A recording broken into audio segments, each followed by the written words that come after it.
on today's StoryBeat. Finish what you start. You can't fix something that's not done. So if you start writing a book, if you start writing a song, if you start writing a script, a play, that's awesome. It's gonna be terrible at first. So don't worry about that. Just finish it, because you can always go back and fix it. And that's where the magic happens, is when you're fixing it. This is StoryBeat with Steve Cuden, a podcast for the creative mind. StoryBeat explores how masters of creativity develop and produce brilliant works that people everywhere love and admire. So join us as we discover how talented creators find success in the worlds of imagination and entertainment. Here now is your host, Steve Cuden. Thanks for joining us on StoryBeat. We're coming to you from the Steel City, Pittsburgh, Pennsylvania. Well, I'm truly delighted to speak with the author Adam Rosenbaum, who recently published the beautifully written book, The Ghost Rules. I've read The Ghost Rules and can tell you this is a thoroughly charming, fun, and funny story about 12-year-old Elwood McGee, who never asked to have ghost sight, but winds up seeing more than his share of drooling, mostly hilarious apparitions. Wonderful, lovable ghosts are everywhere in Adam's joyful debut novel. Adam's had a varied career, including operating a sawmill in Kentucky, stocking groceries in LA, and as a student draftsman at his local power company, growing up in the Nashville suburbs, where he currently lives with his wife and kids. For the record, Adam and I met while we were in school together in UCLA's professional program in screenwriting. So for all those reasons and many more, I'm very happy to welcome to StoryBeat today my friend, the exceptionally gifted writer, Adam Rosenbaum. Adam, welcome to the show. Thank you for having me. That's such a great introduction. It's awesome. Well, you deserve it. So let's go back in time just a little bit. At what age did you first become interested in stories and storytelling?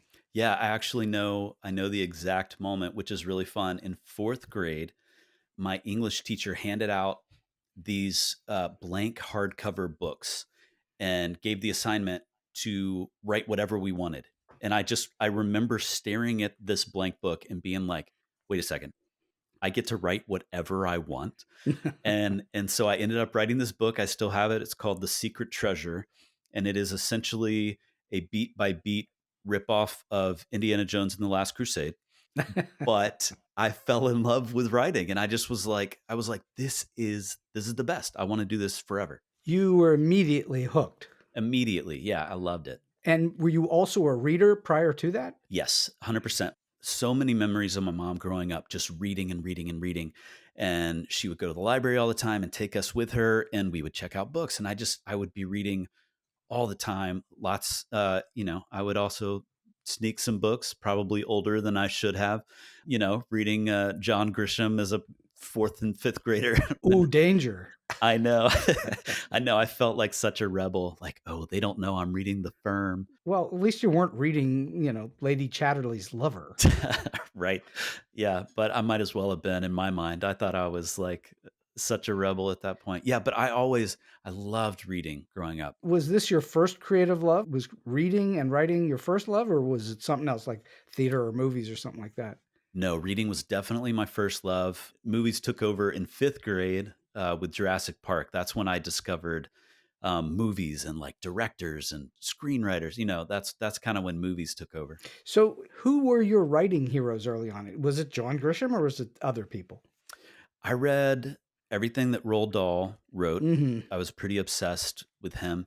One of my favorites growing up was a book called The Westing Game. It won the Newbery like early 80s, I think.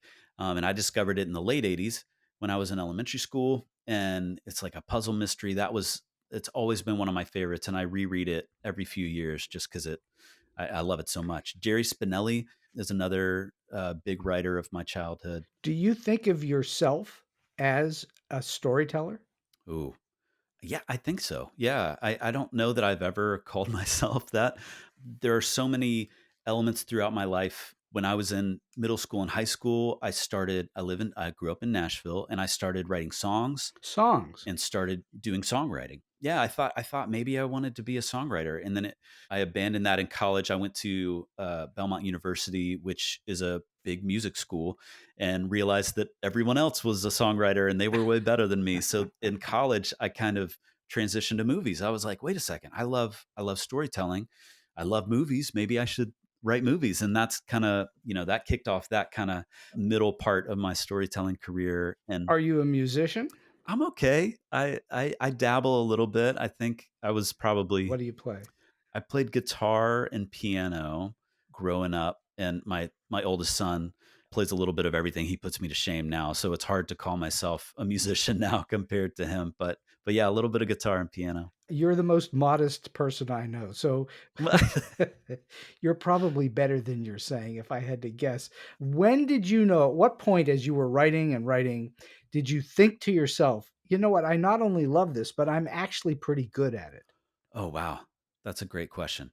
Or at least good enough to try to make something of it? Yeah. I don't know. I don't know. I think it really didn't hit home for me. Here's the thing about me and writing is I just love it so much.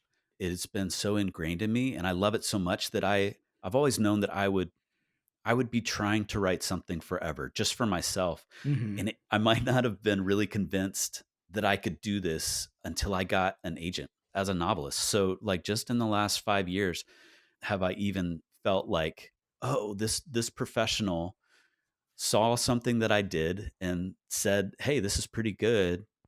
That might have been the first time that I really believed it. You mean prior to that, you weren't quite so sure? I don't know. It's Do you believe it now? Here's the question.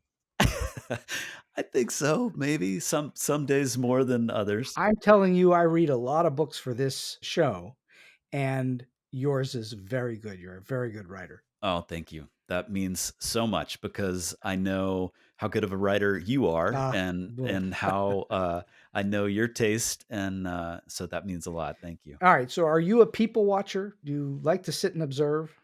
100%. I love it. I'm pretty introverted by nature, Hmm. and I do. I go to coffee shops when I'm at the airport. I used to travel a lot for work, and I would sit by myself at a restaurant for dinner and just like take it all in and see what's happening, look around and try to figure out like, okay, that couple at the bar, are they fighting or are they just, that kind of thing always interested me. Are you a note taker? Do you take notes while you're observing? No, I probably should. No, I internalize everything, and I like make up conversations in my head of like, oh, I wonder what those people are saying. And I've just always done that for some reason. Do you give them names? No, I don't think so. So, what kind of stories do you tend to avoid? We'll talk about ghost rules shortly, but what kind of stories it's just not for you? What do you avoid? I feel like something happened to me during COVID, which probably a lot of people have experienced, but I used to be able to watch and read anything. I just would devour it, and even in my screenwriting days, would write horror movies and dramas, like everything. And something happened over COVID, and I can't watch the same things. It affects me in a different way, and so right now, I don't know that I would be able to write like a heavy drama um or a really intense horror story, anything like that. I think Well, you're kind of a lighthearted person. I mean, I can't imagine that you want to get into deep, heavy stuff. I definitely tried in those screenwriting days. That might have contributed to some of the things I wrote not working. Was me trying to get into that stuff. You know what? There is no such thing as a writer who writes everything's perfect. You're going to write lots of stuff over time that is not doesn't work, it's not for everyone, that kind of thing. Yeah. That's as you try to find who you are and what your voice is. Yeah, that's interesting that you say that about voice. I used to get so angry, like when I would listen to like a screenwriter podcast or be at a seminar or something, and the screenwriter or the novelist would just kind of say in passing, like, "Oh yeah, you got to find your voice, whatever." And every time I would just want to jump up and scream, like, "What are you talking about? Like, what is a voice?" Like, it would be so frustrating and felt so foreign. And I remember the moment. I don't know when this was. It was probably like was probably about 10 years ago, and I was writing a horror script, believe it or not. Hmm. I had this idea for like a Southern kind of comedic horror script. And I sat down and I started writing. In like the first 2 lines, I was like, wait a second, what is this? It was like kind of sarcastic. And I was like kind of talking to the audience a little bit. Yeah. And I kept going with it. And I wrote this really quick and clean 3-page scene. And I remember like sitting back and looking at it and being like, oh, that's what voice is. And I'm sure if I went back and read it now, I would cringe. But I remember that moment of feeling like, oh, this is my voice, and I like it. Because when you start to write, most people, you can't generalize and say everyone, but I think most people tend to not feel like they know what they're doing when they start. And so they are trying to write in a way that perhaps emulates someone that they admire, Yes, or maybe they're totally. trying to write it perfectly in some way. And yet, what voice is when you start to speak as sort of, I think, as you speak. Yes. You're speaking aloud, but on paper. Totally. Totally. I think that's exactly it. Is I would always try to write like this screenwriter, write like this author. It never really worked until I kind of settled on like, oh, I kind of like how this sounds, and this sounds like the way I talk. But I gotta say, I think that's actually a good way to go, is to, at first, if you're really into it like you are, to write like someone else, because then you get a sense of it. I'm trying to remember who it was. There's a pretty well-known writer, and I've forgotten who it is at this moment, but they literally copied all of Hunter S. Thompson. They typed out Hunter S. Thompson's books so that Wow. they could get into what his voice and what it was like for him to type that out. And then off they went to the races with their own voice. And so that's a perfectly viable way to go. So let's talk about the professional program for one quick second. I'm just curious, Yeah. you were in that program for 2 years. And do you think that there was anything that you learned in the program that has held you in good stead as you've gone off to write Ghost Rules and whatever else you're writing? Yes, 100%. Paul Chitlick was Who's been on this show twice? a professor of both of ours, and he had these 7 points that he taught us, like these storytelling points, that The 7 plot the points. 7 plot points. That's it. And I use that in everything. And I used to, like, when I would think of a story, I would literally like 1, 2, 3, 4, 5, 6, 7, and that's how I would outline.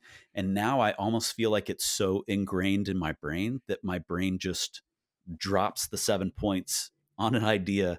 But yes, I think that so much of that program was so valuable, meeting amazing writers and people like you, just being able to be with writers and to hear your words. Like we would write pages and then we would read them to each other. And like Right. that was one of the first times that I had heard my words spoken out loud and realized like, oh, that doesn't work.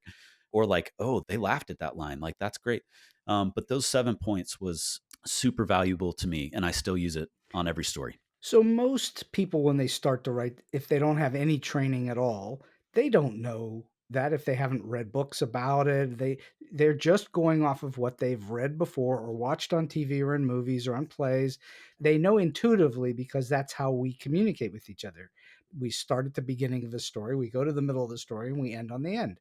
And people understand that intuitively. But when you understand it academically, like you get in at UCLA and other schools, once you understand it academically, then it's much easier to apply it in a meaningful way. And I want to be careful. This is not a rule. I know we're going to talk about ghost rules, but there's no actual rules to writing. There is a form to it. And that's what Paul and others teach, is that Yes. form. And I think the fact that it's now ingrained in you is going to hold you in incredibly good stead no matter what you write. Yes, totally agree. I come across writers now of all ages. I talk to kids mostly these days, but talk to writers of all ages and all genres.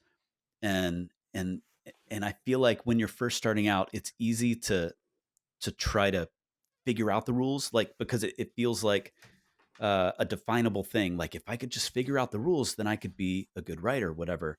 And I think the way you said But it, there aren't any rules. yeah, the way you said it is great. There's just not rules. And I feel like you can tell. This was especially true when reading scripts, but even reading books now, you can tell when someone is trying to be a stickler for a structure, or the way a character is supposed to be or something. And every time I just want to be like, you don't have to do this. Like you can put a different spin on it. You can, make it more original. It doesn't have to follow a certain thing. Absolutely. Absolutely right. So I'm going to ask you a question I ask lots of people on this show, and I'll be interested to hear your answer. What for you, you're a longtime reader, you're now a writer, etc. What for you makes a good story good? Oh, wow. What makes a good story good? Why does one story work for you and another doesn't? What is it that, you go, "Oh, I really love this," Yeah. or "This is not working for me." I mean, it definitely starts with characters, which I think is maybe a cliche answer sometimes in writing circles, but it's true. Like I need to have a compelling character. They don't have to be likable, but they need to be compelling Mhm. to me. So I do think everything starts with the character, but ultimately I read so much, mostly middle grade these days because that's what I write. I read so many books that I forget about like a week after I read it, and I've even started books a second time, like thinking like, oh, here's a new book, I'll read it, and I'll get like 3 chapters in and be like, oh, I read this like 3 years ago. I forgot about it because it's just not memorable. And Mhm. I think what makes a book, a story, a movie memorable is I just want to care. Like I want a story that makes me care, that makes me feel something, which is so hard to do. But I read so much middle grade right now that just feels like characters are going through the motions. It feels like, basic kind of story points. And then every once in a while, I'll read something where I fall in love with the characters and I just care. I care about what happens to them for good or bad. And that for me is the most important. I want to feel something and I want to care. Well, one of the things they teach at UCLA is that we, as storytellers, are in the visceral business. We are in the gut punching business, and we need to grab people by the guts and hold their guts in our hands, basically. And that sounds a little gory, but that's Yeah. not what I mean literally. It's that we are not in the educational business, we're not in the intellectual business. We're in the passion business. And that's what I think you're talking about. Ooh, I love that. Yes, we're in the passion business. Absolutely. Yeah. So now you already alluded to the fact that you're working in the middle grade. So let's define that. Some people call it YA, young adult. Yep. You're in this middle aged group of students, more or less, who you're appealing to. How did you settle on that as your modus operandi, so to speak? Yeah, great. I feel partially like maybe I just never grew up fully. Like the Nice stories, to meet you, Peter Pan. yeah. Well, I like the stories that I grew up, the Amblin movies from the 80s, E.T., Sure, Goonies. sure. Like I still love those stories and I love Pixar movies and I still feel like I don't know if I just never really matured fully. I think when it happened was probably in the professionals program at UCLA because the first year that we were there, we wrote 2 scripts. And the first script that I wrote it was kind of a terrible version of Waiting for Guffman, based in a small southern town where they got together and they made a movie. And I think there were elements of it that were fine, but it didn't work.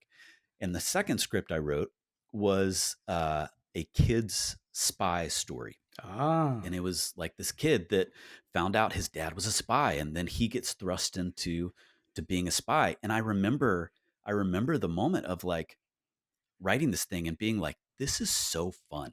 Like I love writing this. And then I took a second year there at UCLA and I wrote another kid script, and it was like an action like Die Hardy thing, and it was so fun. And I've written lots of other things between then and now, and like I said, horror movies and dramas and comedies. And the thing that I just keep coming back to that are the most fun is that kind of middle grade space. And you said like defining it. The way I define it is like third through seventh grade. So it's kids that have moved beyond picture books, probably beyond like kind of basic chapter books, but they're not yet jaded teenagers like in the young adult space.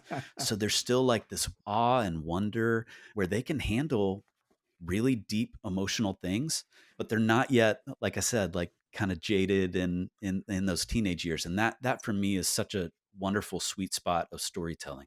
Are you able to say what other authors are in that level? Yeah, absolutely. I mean, the most obvious popular one is Harry Potter. Percy Jackson is in that space. One of my very favorite middle grade authors is a woman named Rebecca Stead. One of her books, When You Reach Me, is one of my all-time favorites, won the Newbery maybe about 10 years ago. There's so many wonderful, wonderful authors in this space that just care about kids and just want to make reading exciting for kids. And Mm-hmm. because the way I feel about it is that's when I fell in love with reading. I don't know when you fell in love with reading. I mean, that's the age I was. What makes you think I have? Yeah, no, I fell in love with reading actually quite late. I fell in love with reading after I went to college as an undergrad. What was it that kind of like stirred it in you? Stephen King. Yep.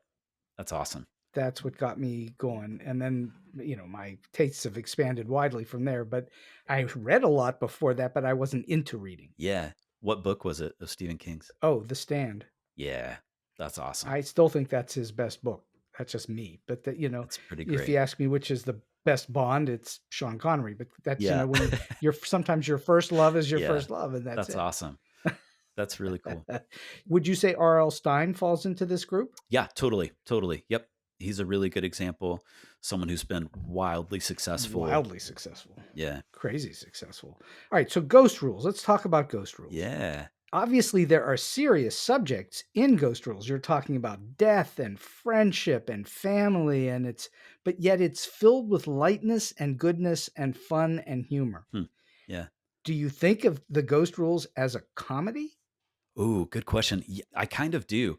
When I wrote it thinking I'm writing a funny ghost story. Mm-hmm. And the further I got into it, the more I realized like, oh, it would probably make sense if this character's older brother died. And that would be like a really great emotional hook for this character. Right. Because, okay, so the story of the Ghost Rules is Elwood McGee is a 12-year-old boy. His older brother Noah passes away in a tragic accident that Elwood kind of blames himself for. And so he and his family moved from their beloved home in Nashville to a small Tennessee town. And a day after they moved there, Elwood sees his grandfather, Pops. Only Pops is dead. So he sees the ghost of his grandfather and he realizes, wait a second, I can see ghosts.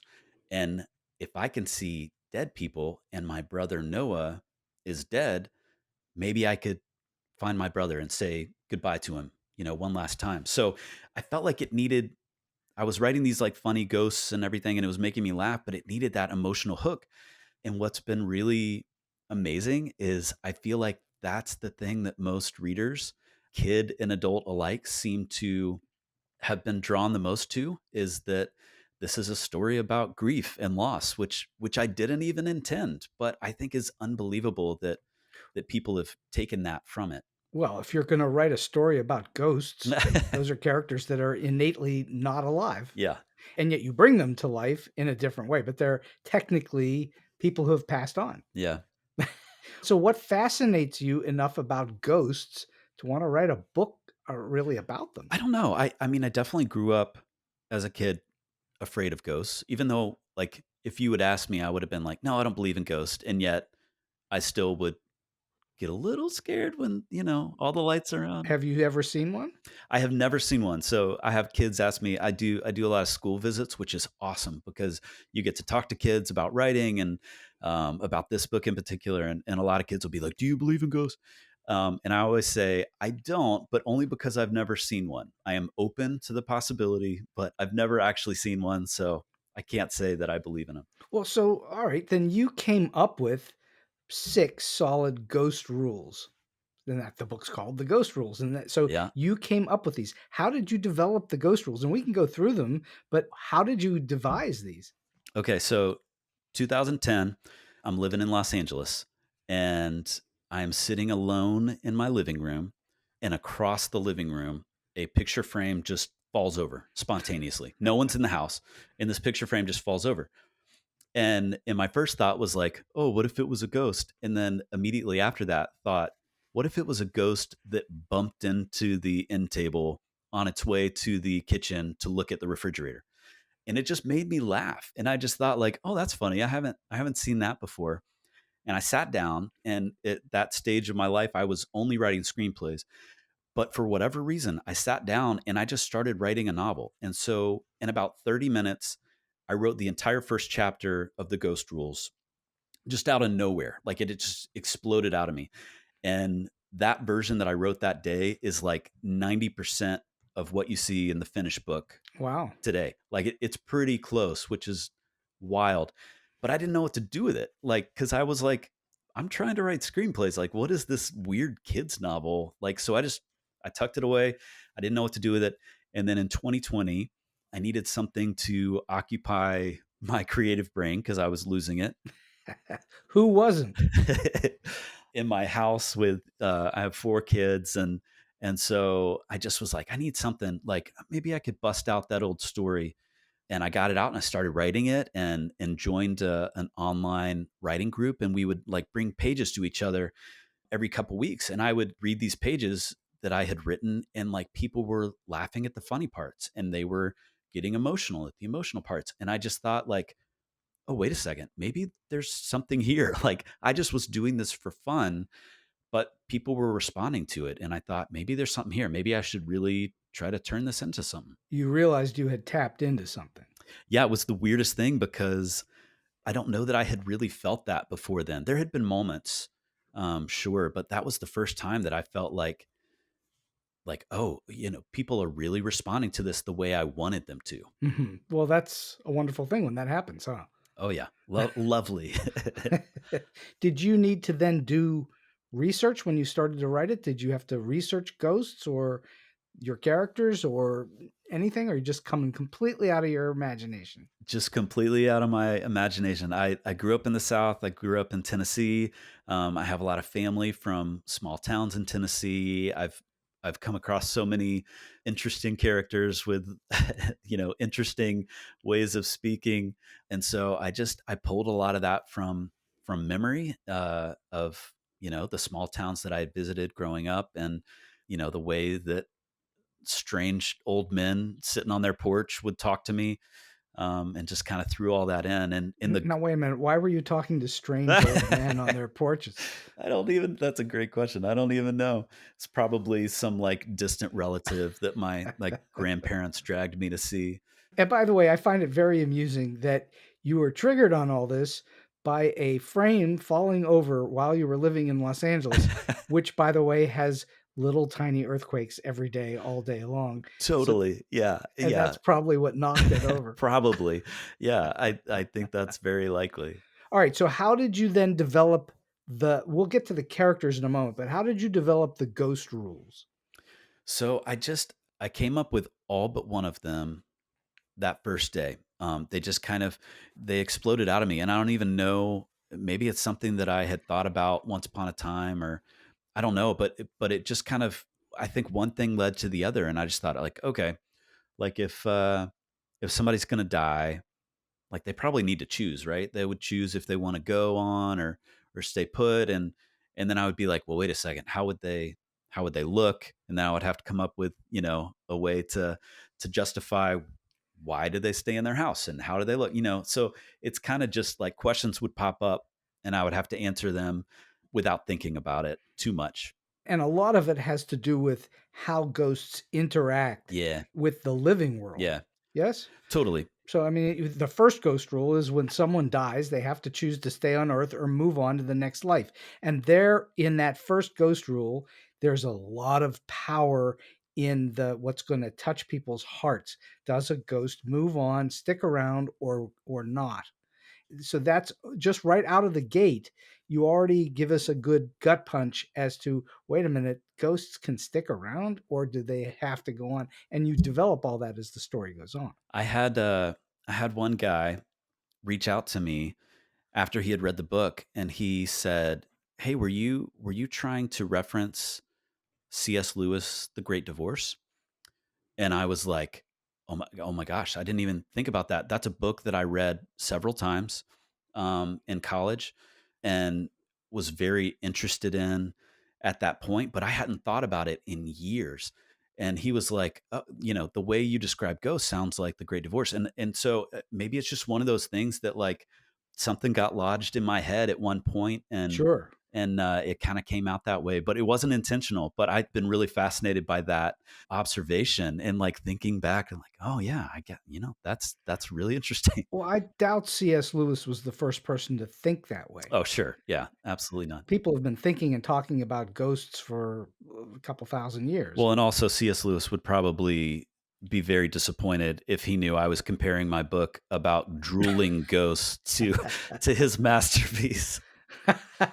What makes you think yours isn't a masterpiece? Yeah, mine's a little sillier than that. Yeah, but it's fun. And I think fun has a lot of merit. Yeah. Were there any rules that you considered putting in, but then didn't include? I had thought like I wanted to keep it brief. I knew this was a first chapter. I wanted to be funny right off the bat. I wanted to make people laugh and to keep going. And I thought if I cram too much in there, they're just going to be bored right off this, right at the start. So I tried to keep it brief. I have since thought of a lot of things like, oh yeah, I wonder if I should have included that or that, but it is what it is at this point. But you didn't come up with one or two or more rules and then eliminate them. Correct. No. Once you set on them, you went, okay, that's good. That gives me the parameters of how this world works. Exactly. Yeah. Because you're developing a world that literally doesn't exist. And so you're coming up with how this world is. Totally. And I'm saying it right from the get-go. So I definitely there were definitely moments of writing where I would write a cool moment and then realize, oh, wait a second, that breaks the rules. Like I can't do that. So had to go back and, rethink something because I had to. Yeah, painted yourself into a corner. I absolutely did. Yeah. So let's talk about the characters a little bit. Okay. Elwood. The name Elwood is, I'm sure there are people named Elwood today, but it's a kind of an old-fashioned name that we don't hear too frequently anymore. Yeah. How did you come up with Elwood P. McGee? Okay. So I have some people from like my dad's generation that are like, Elwood, that's from the Blues Brothers, right? And I'm always like, That's no, true. but I do love the Blues Brothers. It's actually even older than that. So I told you my mom would take us to the library all the time growing up, and I would rent these old movies. Like she would, I think some of them she probably forced on me. And some of them I would be like, oh, what's this? And there was one movie that has always just remained one of my favorites. It's from 1950, starring Jimmy Stewart, called Harvey. Mm-hmm. And Harvey, for your audience that may not know, is Jimmy Stewart plays this character whose best friend is a 6 foot tall invisible rabbit. Yep. And it's so charming and so wonderful. And Jimmy Stewart's character's name is Elwood P. Dowd. And so when I was coming up with the name for this character, I didn't even really think about it that long because I have a character who sees things that other people don't see. There's this movie that I've loved forever. So instead of, Elwood P. Dowd, I'm making him Elwood P. McGee. I think that's a very charming way to go about it because you're not going to get accused by anybody of theft. Right. It's a name and you've given him a different name, even though it's Elwood P. I think that's really, really good. All right. So then you also then developed Tabitha and Sydney. Yes. Tell us about them and how they react and relate to Elwood and why you needed them and what their import in the story is. So Tabitha and Sydney are two girls that live on Elwood Street in his new town, in this small town called Long Hollow, Tennessee. And I knew pretty quickly that I needed to have a couple of characters that help guide Elwood, that help shape him. Elwood he's new to this whole thing. He's new to the town. He's new to the ghost world. And so he's freaking out all the time. And he needs like stable people in his life that are helping kind of guide him. So I think in a lot of middle grade stories, you see a trio of characters. It's almost always two boys and a girl. And I started out that way, to be honest. It was two boys and a girl, and it just felt flat. And all of a sudden I changed one of the characters to a girl and it just came alive. Mm-hmm. And it was so much more interesting to me, so much more fun. So these two girls kind of help him. Sydney is a character. She loves horror movies, old horror movies. There's an old movie theater in town that is kind of run down and dilapidated. And she wants to fix it up. She's kind of taken that as her personal project. And then Tabitha is this sweet little girl that wears pink, has pink shoes.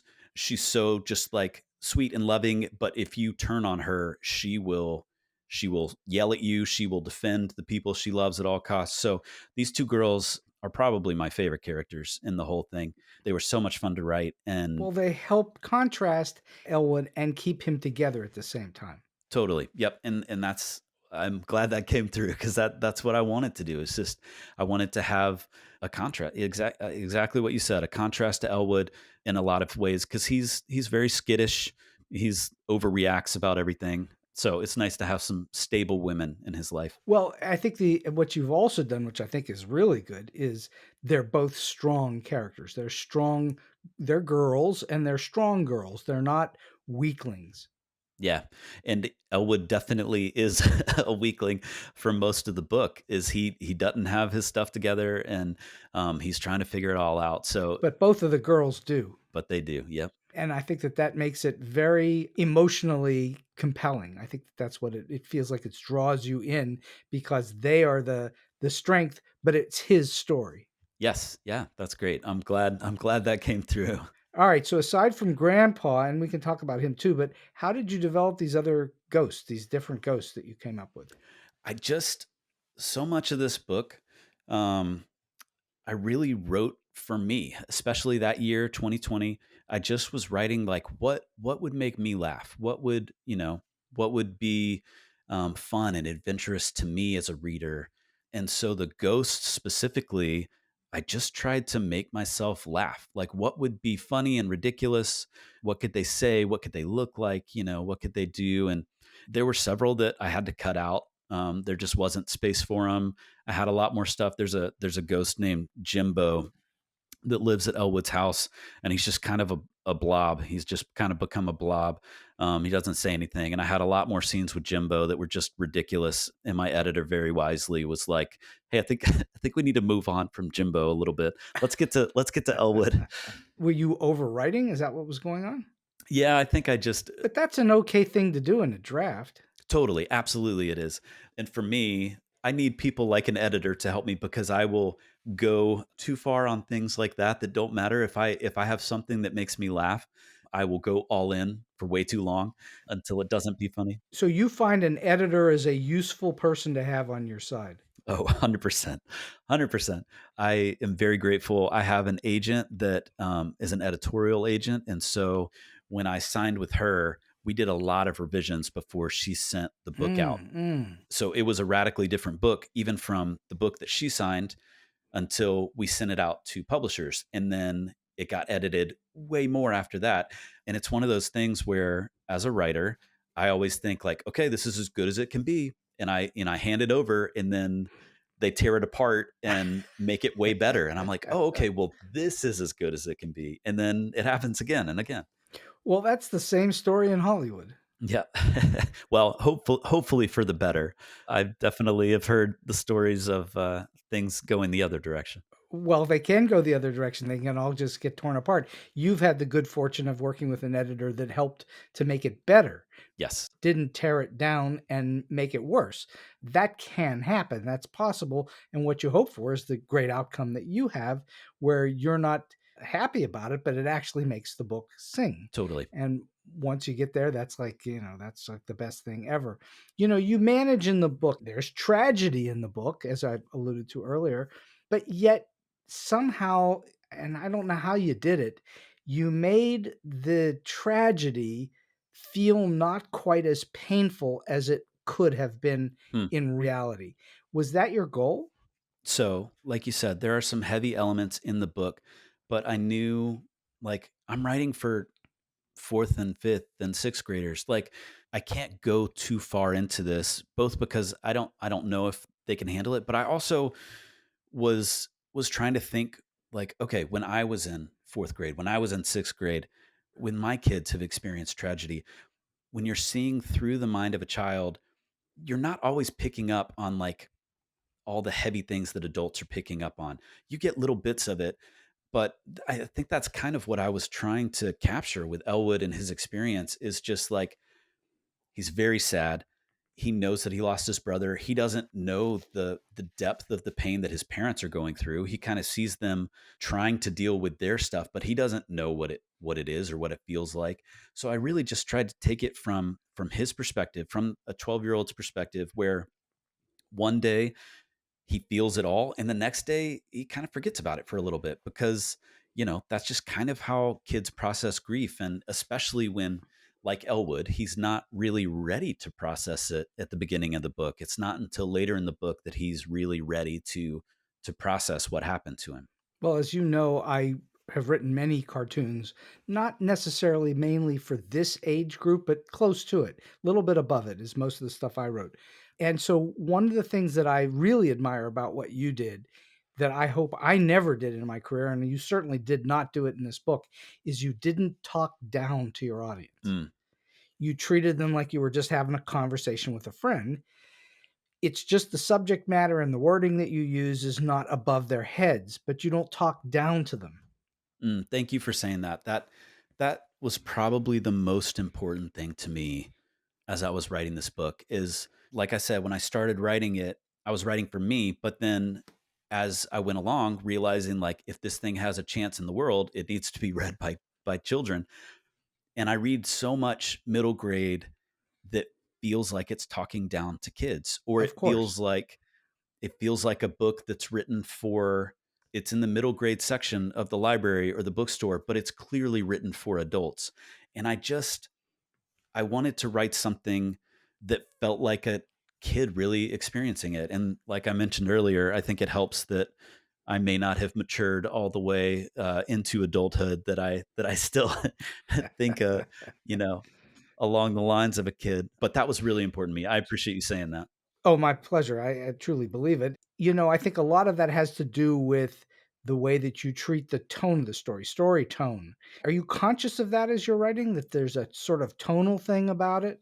Absolutely. I think, going back to your earlier question about making sure it wasn't too heavy, I think anytime I felt like it was getting too heavy, I tried to come in with a joke or come in with humor. And anytime I felt like it was getting too silly, I tried to balance it out with an emotional moment. And maybe it's not like a really deep emotional moment, but it's just Elwood paying attention to his emotions. And that, to me, getting that pacing down, getting not only the story pacing, but the tonal pacing was really important to me to make it work. Because there are definitely books that are 100% comedic and they're great, but I didn't think I could pull that off. And there are books that are just 100% heavy, intense, even written for the middle grade audience. And I wasn't really interested in that either. So just trying to play that back and forth and make sure it worked all the way through. So overall, you've already told us that it took you more than a decade to actually produce this book, because you came up with the idea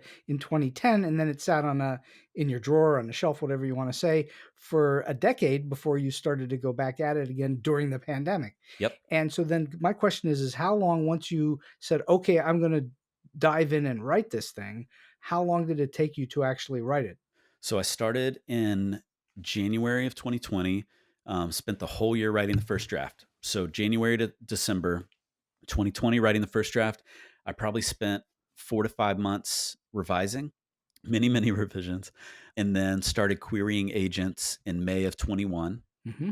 It took me almost a year of querying agents, getting little bites here of people that were interested, and then finally finding the very first agent that I sent it to, who was like my dream agent, is the one that came back and is the one that wanted it. And I went through a process with her in the fall of 2021. It's called an R&R, or revise and resubmit, where she said, "Hey, we really like this idea. Would you be open to taking some revisions and sending it back to us?" And at that point, I was like, "I'll do whatever you want. Like, if you want me to turn Elwood into a squirrel, I'll do it. Just tell me what you want."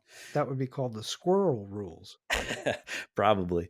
But at that point, I was like, here's this dream agent. She's interested in my book. I'll do anything. So revised it for 6 more months, signed with her in 22, spring of 2022. We did more revisions, and it went out to publishers in the fall of 2022. And that's when it was bought. And then it took 2 years from that point for it to come out. So, listeners, pay attention to what has happened here. It took Adam 10 years to figure out he had something he wanted to write. That was the first thing. Yep. And then it took 4 years Yep. of writing, rewriting, going through the process to get it to someone who could publish it, and another 2 years beyond that before the book actually appears in the world.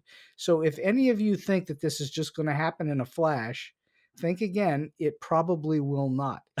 Even if you decided to self-publish it, it wouldn't happen that fast. It's true. And even my experience is kind of fast compared to some other Sure. really, really wonderful authors that I love and respect. Now, the fact that you've published one, if you're, and we'll ask you this in a moment, what are you working on next? There's a chance that maybe that one goes a little faster because everybody trusts one another, and there are some shortcuts you can take, and the publishers are already waiting, and et cetera, et cetera. Yes? Yeah, totally. I mean, hopefully we'll see. Do you have one in the wings? I do. I'm working on a couple things that I'm really excited about. A sequel to Ghost Rules or on the new stuff? Probably not a sequel. I would love to do a sequel. I'd love to do a series. I have lots of stories in mind for the Ghost Rules. I think it's one of those things where it would have to be like a runaway bestseller these days in the middle grade market. But no, I have some other ideas that I'm working on that I can't talk about yet. But yeah, that's fine. Don't. in the middle grade space, I love this space. I want to write here for as long as I can. All right. So I think that this book, you wrote it. Here's the beauty part. You have experience working on screenplays. You have a desire, I think, probably in the back of your head to be a screenwriter also. Yeah. So my question is, I think this book would make an excellent movie. Have you made any inroads in that way? Have you written a screenplay, anything like that? I mean, I would love for it to be a movie. I've absolutely thought about it. I think the way my brain works, probably because I had so much experience in the screenwriting world, is I just think very cinematically. So I think the way this book kind of comes to life is in a cinematic way. I think it would be a good movie. I would love for it to be a movie. We'll see. Maybe one of your listeners is interested in taking a shot at it. Well, anybody out there that's paying attention, I think you'd be wise to read it and at least give it a thought. What do you think you did eventually right to get it published?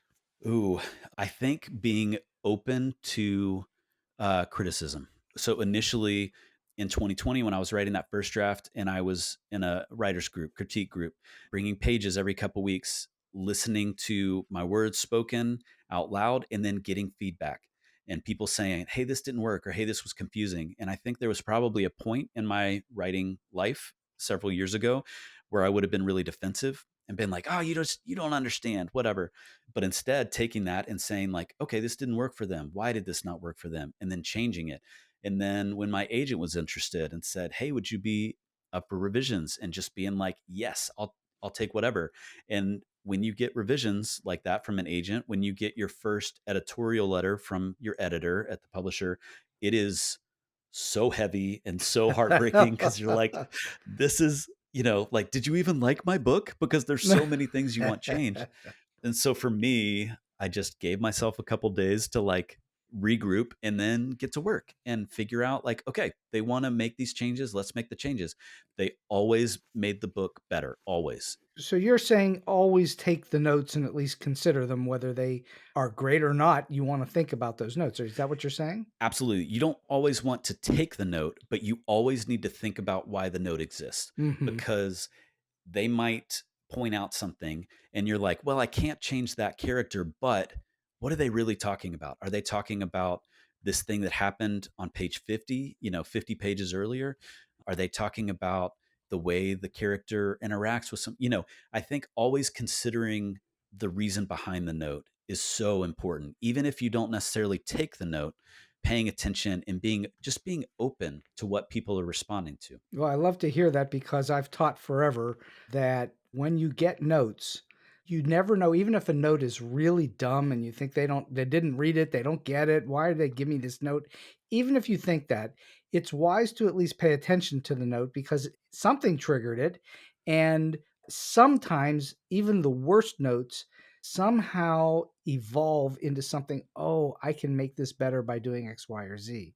100%. And there were plenty of times where somebody would give me a note and say like, "Hey, this is confusing. Like you didn't explain this." And I wanted to, in my head, I'm like, "Well, I did explain it 10 pages earlier. You just weren't paying Yeah, attention." but you don't want to say that. That's what I'm thinking. But then I go back and I think, well, maybe what I explained 10 pages earlier just needs to be more clearly defined. Or maybe instead of in the middle of a paragraph, I need to bust it out into its own line, just to really spell it out. So even, yeah, just don't be defensive, be open to criticism. I think that's very wise. That's very good advice. Don't be defensive for sure. Do you have any thoughts toward pitching that you might find helpful for others? Pitching, I have found I'm not very good at it. I have Take a found number and get in line.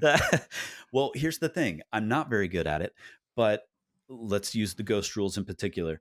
I talk about the ghost rules all the time, and I have kind of developed what has worked over many, many months. And I've kind of developed, like a 2 paragraph thing that I say, some of which that I said earlier on this podcast, Hmm. just doing it over and over and over again and doing it in front of people and seeing what they respond to and seeing when their eyes glaze over.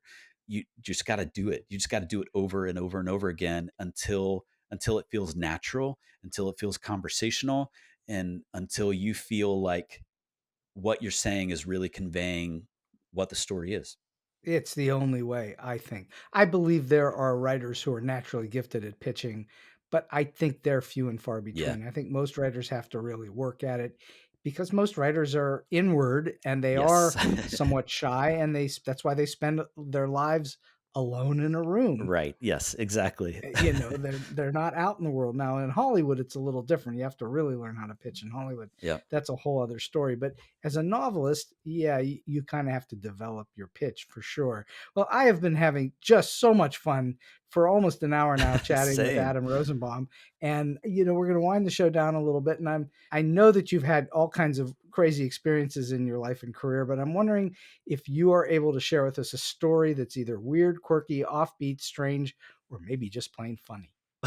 I've been thinking about this. I love that you do this on your podcast. I listen to it frequently and I love hearing the stories that people tell. And I was like, oh man, I got to come up with like a really great quirky story. And I couldn't come up with anything like really fun and quirky, but I do have like a kind of interesting, weird story about the ghost rules. Go for it. Okay. So in the ghost rules, Elwood's dead grandfather, Pops, who is a ghost in the house where he lives, had an old car, and the old car was beat up. It was kind of like in the carport behind the house, just kind of left to rot. And the car ends up playing a decently significant role later in the story. And I was trying to come up with, what do I want this car to be? I was like looking at pictures online. I couldn't quite find the right thing. I found one car. I can't remember what it was, but I found one car that I was like, oh, this looks right. And I typed it out. I don't know if you've ever experienced this when you're writing, but like I typed it out and it just didn't look right. Like looking at the words on the screen, I was like, it just doesn't look right. So I went back and I spent way too much time trying to find out. And I finally settled on a Chevy Caprice, a super old rundown Chevy Caprice, whatever. And I was like, that's good enough. That will probably work. So I put it in the book. The book, went through all its revisions, everything. It's about to come out over the summer. And I go on a road trip with my dad. My dad is full of stories, always telling stories. And he was like, oh yeah, this one time in high school, I was driving the Chevy Caprice that I had, whatever. And I was like, what did you just say? And he was like, oh yeah, I used to drive the Chevy Caprice, when I was in high school, and I, took this girl to dance and it broke down, whatever. And I was like, I have a Chevy Caprice in my story. It's like the significant car. And I had no idea. He's never told me that story before. And for whatever reason, I just was like, that's super cool. That, my friends, is called synchronicity. Yeah, it was pretty fun. You were just right in the pocket and you didn't know it. Yes, I've Yep. done that where I've typed something out and that's not right. Yeah. And sometimes you just keep going and then later you come back and realize, oh, it isn't right. Yeah. And you have to go figure out what's wrong with it. Yep. That happens to everybody, I'm quite sure. But the fact that your dad also had a Caprice, I mean, that's there's something going on there. Yeah, it's wild. Maybe there's ghosts. Who knows? Maybe. All right. So you've already given us tons of advice throughout this whole show. But last question is, do you have a single solid piece of advice that you like to give to people who are starting out in the business, or maybe they're in a little bit trying to get to the next level? Yep, I've got two for you. Number one, especially for writers of middle grade novels, but I think this applies to any writer. Watch old movies. Watch like pre-1960 movies. Tune into TCM, Turner Classic Movies, go through the AFI 100 Best Movies list, find some old movies, because there's something when everyone is consuming the same media, when everyone's watching the same superhero movies, the same shows, whatever, our structures are all going to be the same and our characters are going to be the same. And we may not mean for that to happen, but it just kind of happens because we're all consuming the same media. But when you go back and you're watching some of these old movies, and movies, I say movies specifically because it's easy to digest. It's 2 hours. It's not like, spending weeks reading an old book. But when you watch some of these old movies, and there's some like really strange characters that you don't find in modern movies, and there's kind of weird structures and weird plot points that don't happen anymore. And I feel like it just kind of opens up a new part of, at least for me, my creative brain. So that's advice number one. Advice number two that I always tell everybody is finish what you start. You can't fix something that's not done. So if you start writing a book, if you start writing a song, if you start writing a script, a play, that's awesome. It's going to be terrible at first. So don't worry about that. Just finish it, because you can always go back and fix it. And that's where the magic happens, is when you're fixing it. So get through that first draft of whatever it is, finish it, and then go back and fix it. Oh, well, this is outstanding advice, because as I have told many people, the first draft is the craft part of the business, but the multiple other drafts, the revision, is where the art happens. Yep. And 100%. that's storytelling, where it comes alive and gets refined into a piece of art. And you can't get to that unless you have that first piece of crummy clay that you can then mold into something more beautiful. That's it. That's exactly it. Adam Rosenbaum, what a lot of fun this is to have you on the show. And I'm so happy for your success, and I hope that you continue to write and publish, and that you'll come back on the show and talk to us about your next book. Oh my goodness. Thank you for having me. This is truly such an honor. I mean, I love you as a person. I love your podcast. So this is really fun to be here, and I would love to come back anytime. Oh, well, thank you. So go out and get The Ghost Rules if you want to read a lot of fun book. Thank you so much, Adam. I greatly appreciate it. All right, man. Thank you. And so we've come to the end of today's Story Beat. If you like this episode, won't you please take a moment to give us a comment, rating, or review on whatever app or platform you're listening to. Your support helps us bring more great StoryBeat episodes to you. StoryBeat is available on all major podcast apps and platforms, including Apple Podcasts, YouTube, Spotify, iHeartRadio, TuneIn, and many others. Until next time, I'm Steve Cuden, and may all your stories be unforgettable.